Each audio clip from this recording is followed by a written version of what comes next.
Hello.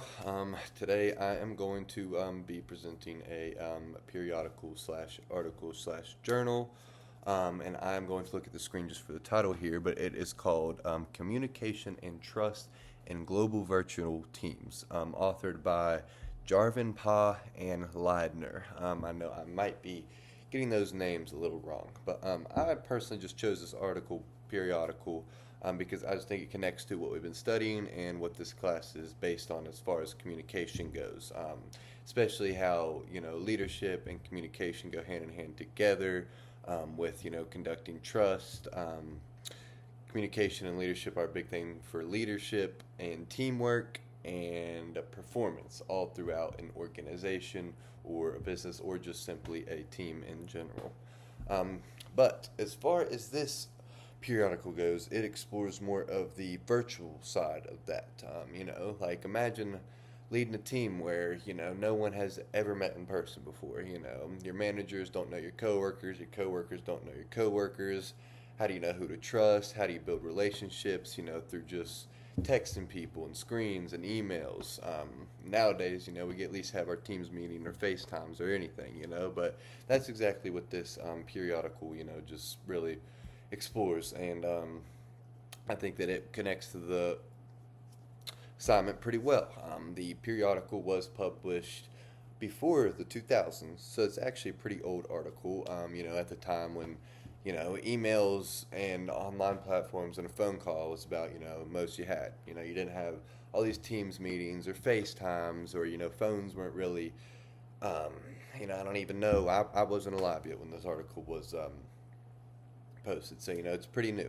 But the authors of this article wanted to understand how things develop on an online workplace, with trust or anything, or fail to develop, and it is incredibly important today, with so many people being online, especially after the pandemic. It might not have been as much of a thing before, but with the pandemic and everything coming in, it is a huge thing now, and half the businesses are online now today, so it's insane to try to figure out how do these businesses and organizations, build relationships and trust within, to make sure that everything is just going exactly how it needs to go.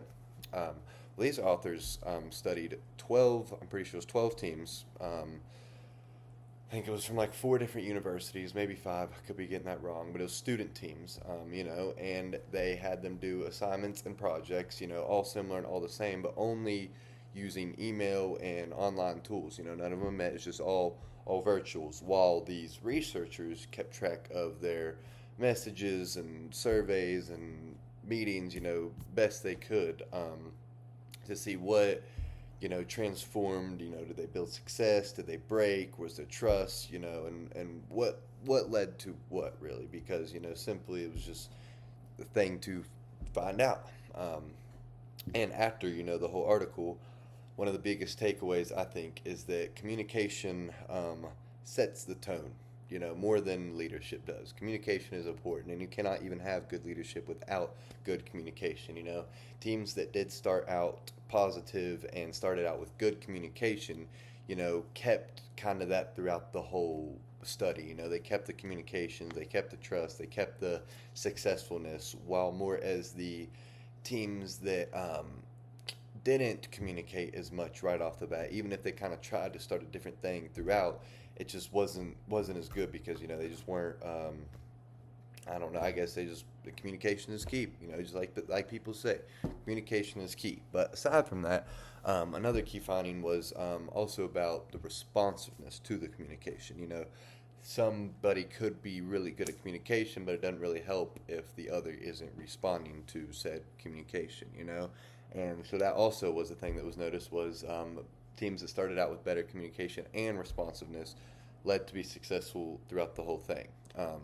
While on the other hand, the silence, which just non-communication or the slow responsiveness, did not build trust, did not build a good team, did not build for success, and that was just a big thing to notice while doing this study that they were doing. I just think that this article is strong for a few reasons, even though it's a bit of an older article. I mean, it was one of, I'm pretty sure, what I looked into is one of the first studies to explore virtual communication. So it sets the stage, for how organizations can understand the remote and virtual side of the teamwork, even if it's for business or for not for business.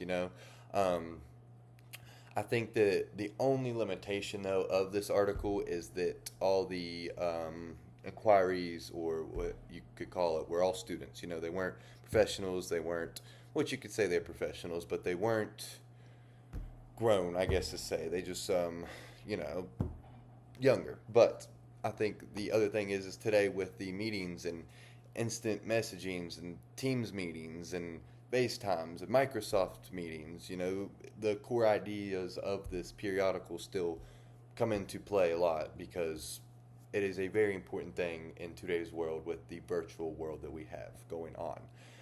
I think that this article also does decently tie into our class discussions about communication or leadership communication, leadership dynamics, as it just simply reminds us that communication isn't just about, information or informing people or telling people what to do. It's just about building trust and building a relationship and a shared understanding of things. And I think it just fits perfectly with the idea of a healthy organization. And all in all, and just to wrap up the presentation, the periodical shows that trust doesn't just happen automatically, just with a good organization. It's built up by good communication. And even though the study was done so long ago, especially as organizations rely more on remote and hybrid teams nowadays, my main takeaway is that any team, communication isn't key. Virtual or in person, communication is the glue that holds trust together, all in all, throughout an entire business and throughout an entire organization. Leadership within communication. And that is that. Thank you.